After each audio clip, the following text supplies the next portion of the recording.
पालिका आयुक्त तथा निवडणूक निर्णय अधिकारी डॉक्टर सचिन ओंबासे यांनी मंगळवारी राजकीय पदाधिकाऱ्यांची बैठक घेतली। महापालिका निवडणुकीच्या प्रचारात अनेकदा महापालिकेचे कर्मचारी, शिक्षक आणि खासगी शिक्षण संस्थांचे शिक्षक, शिक्षकेतर कर्मचारी, विविध शासकीय विभागांचे कर्मचारी दिसून येतात। या कर्मचाऱ्यांवर कारवाई व्हायला हवी अशी मागणी राजकीय पक्षांच्या पदाधिकाऱ्यांनी केली। निवडणूक निर्णय अधिकारी डॉक्टर सचिन ओंबासे यांनी या कर्मचाऱ्यांचे फोटो पाठवा, त्यांना तात्काळ निलंबित करू असा इशारा दिला। महापालिका निवडणूक निर्णय अधिकारी डॉक्टर सचिन ओंबासे यांनी मंगळवारी इंद्रभवनाच्या सभागृहात राजकीय पदाधिकाऱ्यांची बैठक घेतली। मतदान केंद्राची उपलब्धता, नागरिकांच्या अडचणी, प्रचार याबद्दलची माहिती दिली। निवडणूक खर्च, प्रसिद्धी पत्रके प्रचार करताना आचारसंहितेचे उल्लंघन होऊ नये याची काळजी घ्या। पूर्व परवानगीशिवाय कोणत्याही प्रकारचा प्रचार करू नका असे आदेश दिले। आचारसंहितेचे उल्लंघन होत असेल तर महानगरपालिकेच्या माय सोलापूर ॲपवर तक्रार करा असे आवाहन केले। यावेळी अतिरिक्त आयुक्त वीणा पवार, संदीप कारंजे, उपायुक्त आशिष लोकरे, राष्ट्रवादी काँग्रेस शरद पवार गटाचे UN बेरिया,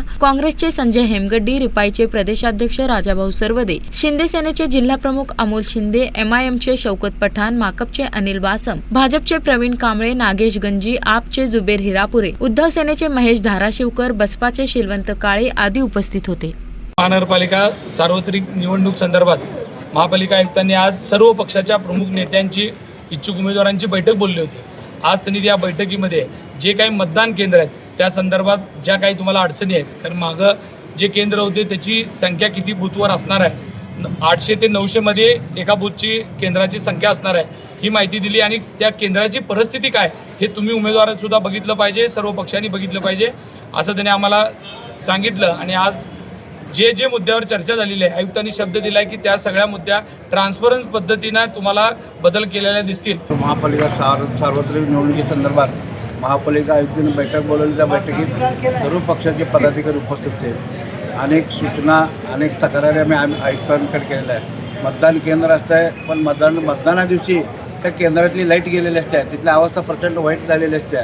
दुबार मतदानाचं गेले महाराष्ट्रामध्ये शिवसेना उद्धव बाळासाहेब ठाकरे पक्षाच्या वतीने अनेक वेळा तक्रार केल्या, ऑब्जेक्शन केलं, तरी त्यावर कुठलीही कारवाई झाली नाही।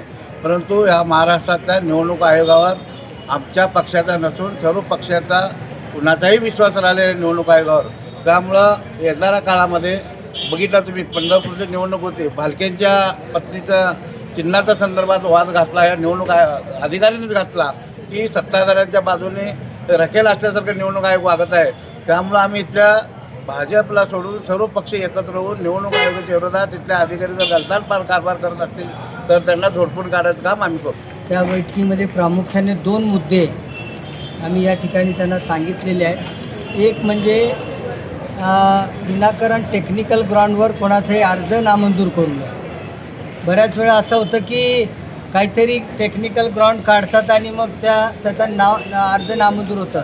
लोकशाहीमध्ये निवडणूक लढण्याचा सगळ्यांना अधिकार आहे। टेक्निकल जर काही असेल तर BOLOनी पहिल्यांदा काढून त्याला दिलं पाहिजे। लॉ ग्राउंडवर जे आहेत ना, लॉ पॉईंटवर तर रिजेक्ट होऊ दे ना, पण टेक्निकल ग्राउंडवर जे काही रिजेक्शन आहे ते होता कामा नये। तर त्यांनी सांगितलं की आम्ही BOLO सूचना देऊ आणि त्या पद्धतीने तुम्हाला एक दिवस आदल्या दिवशी जर तुम्ही फॉर्म दिला तर दुसऱ्या दिवशी तुम्हाला ते टेक्निकल जे काही तुमचे हे आहेत ते काढून देऊ।